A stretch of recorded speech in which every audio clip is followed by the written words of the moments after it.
और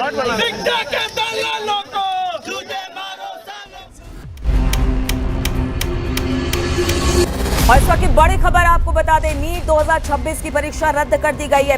UG 2026 exam is concern. NEET परीक्षा रद्द कर दी गई है। नीट परीक्षा 2026 रद्द कर दी गई है। नीट यूजी की परीक्षा को रद्द कर दिया। বন্ধুরা, আজ আমি কেবল কন্টেন্ট ক্রিয়েটর হিসেবে নয়, একজন ক্ষুব্ধ নাগরিক হিসেবে কথা বলছি।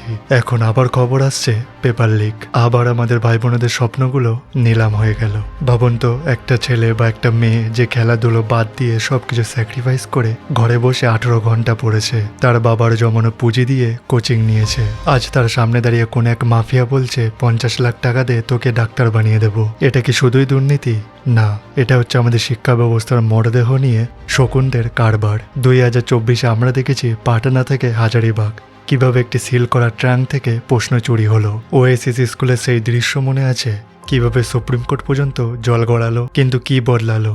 কিছুই না। 2026 সালেও আবার নিট পেপার লিক অভিযোগে পরীক্ষা বাতিল। প্রায় 22 থেকে 23 লাখ ছাত্রছাত্রী ক্ষতিগ্রস্ত হয়েছে। তদন্তে যা বেরিয়ে এসেছে তা আরো ভয়ঙ্কর।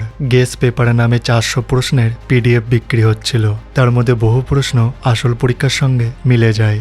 দাম 10 লাখ থেকে 25 লাখ টাকা। এমনকি রিপোর্ট বলছে হোয়াটসঅ্যাপ PDF এর প্রায় 120টি প্রশ্ন মিলে গিয়েছিল আসল পরীক্ষার সঙ্গে। এটা কি কাকতালীয়, নাকি পুরো সিস্টেমটাই বিক্রি হয়ে গিয়েছে?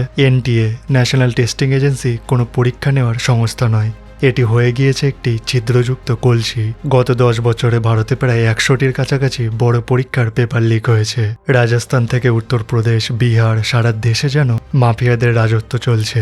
এরা শুধু প্রশ্নপত্র লিক করছে না, এরা এই দেশের মেরুদণ্ডটাকেই ভেঙে চুরমার করে দিচ্ছে। ছাত্ররা চাপে পড়ে আত্মহত্যা করেছে, আর লুটেরারা এসি ঘরে বসে পরবর্তী লিকের জন্য প্ল্যান করছে। রাজনেতা থেকে শুরু করে প্রভাবশালী ব্যক্তি সবার পকেটে এই লিকের টাকা পৌঁছাচ্ছে। নয়তো কেন আজও কেউ এই মাফিয়াদের টুটি চেপে ধরতে পারছে না? এখনো পর্যন্ত CBI এবং রাজস্থান SOG মিলিয়ে 5 জনকে মূল চক্রী হিসাবে গ্রেপ্তার করেছে।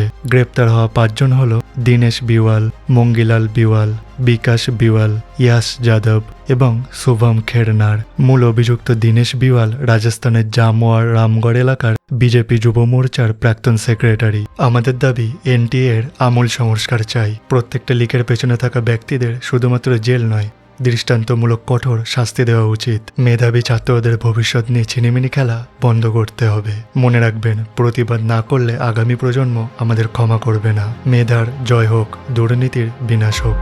জয় হিন্দ।